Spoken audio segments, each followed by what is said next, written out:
paano nalaman ng grupo ni Joe ang bodega ng epektos natin?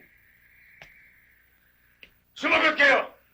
Ikaw, sumagot ka! Paano? Tarpo! Bago ka sasagutin!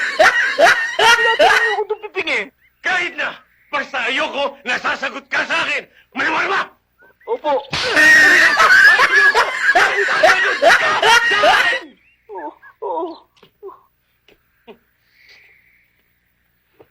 Nais kong hantingin nyo ang Joe Estradang yan durugin!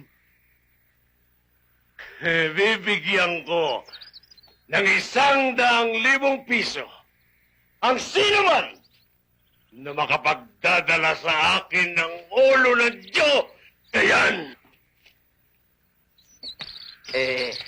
Don Pipeng, paano kung kasama katawan? Aray ko! Kaya kasama ang katawan o hindi, 100,000 preso